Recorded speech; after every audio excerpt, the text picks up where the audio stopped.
Listen, if you're still waiting for someone to save you, this isn't for you. That waiting habit, that quiet belief that someone, someday, will fix your life for you, it's poison. I say this as a man who's swallowed it before. Waiting smells of cowardice disguised as hope.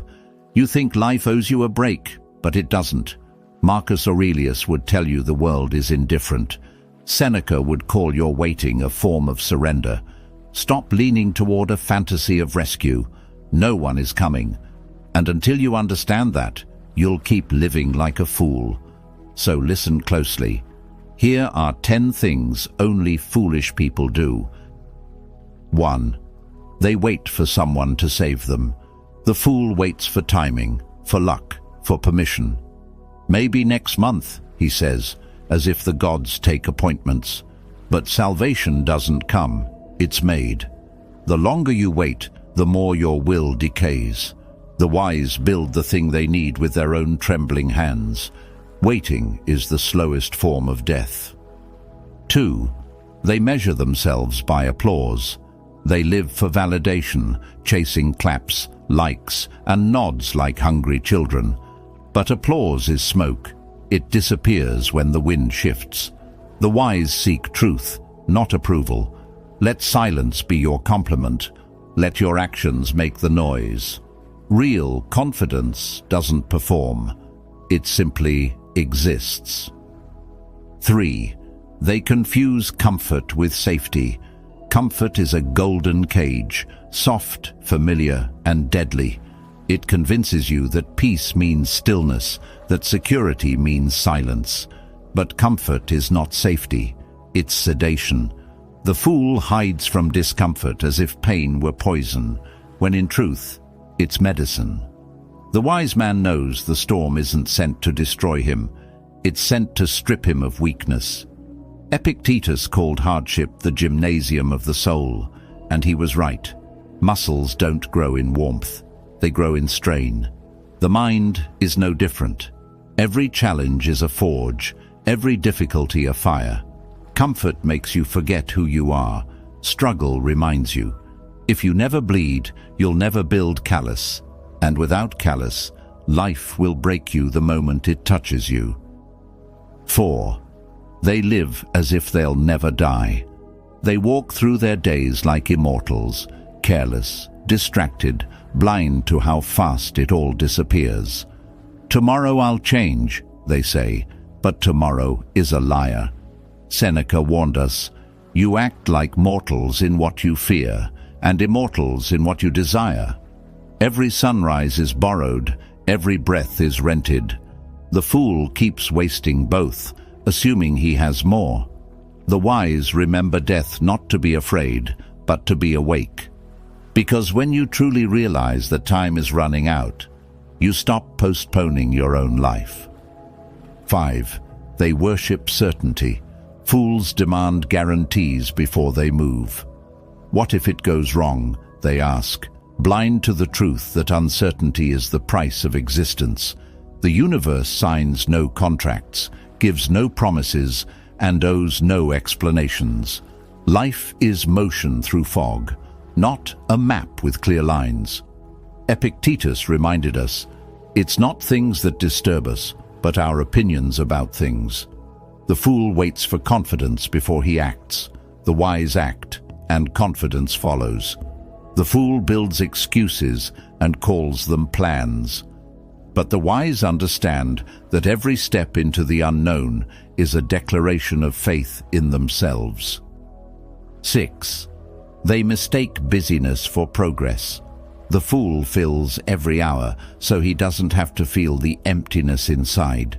He confuses movement with meaning, running in circles, convincing himself he's chasing purpose when he's only escaping stillness. Marcus Aurelius warned that activity without purpose is chaos in disguise.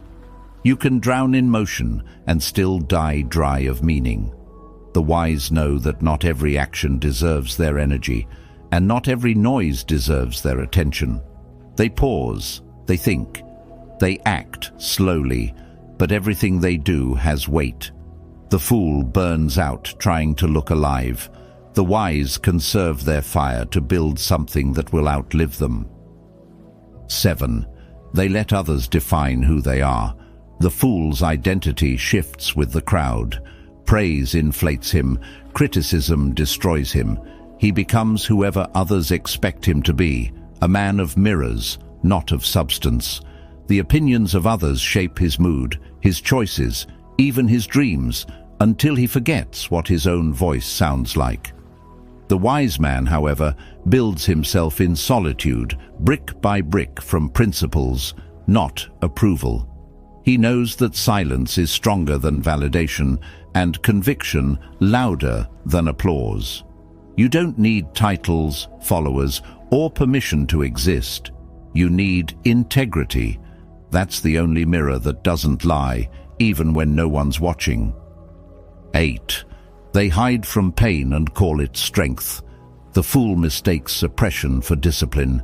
He clenches his jaw, hides his trembling, and calls it control. But inside, he's rotting. Stoicism was never about pretending. It's about enduring with open eyes. Seneca wept. Marcus grieved. Epictetus limped. Yet they stood taller than kings because they didn't deny their pain. They mastered it. Pain is not your enemy. It's your teacher dressed in suffering. It exposes your illusions, shows you where you are weak, and asks if you are ready to grow. The fool hides from it and stays fragile. The wise face it and become unbreakable. 9. They collect grudges like treasures. The fool feeds on resentment. He keeps a list of everyone who wronged him, polishing each memory like a medal. But anger is a leash you tie to yourself. Forgiveness isn't mercy, it's freedom. As Epictetus said, "No man is free who is not master of himself." Let go, not because they deserve peace, but because you do. 10. They fear solitude. The fool runs from silence, terrified of meeting himself.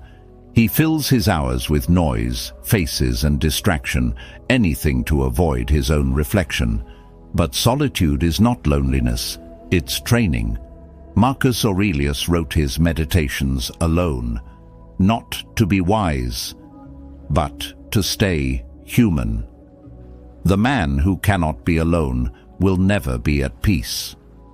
And here's the hidden truth. The fool believes wisdom is knowledge.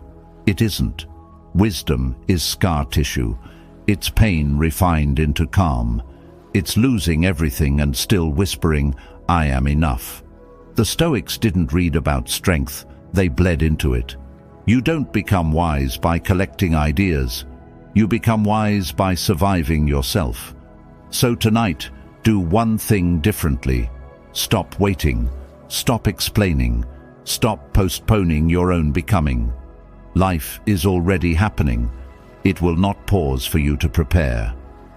The wise understand this. The clock is running, and every excuse is a nail in your own coffin. Be the kind of man who doesn't need saving, because he learned to save himself.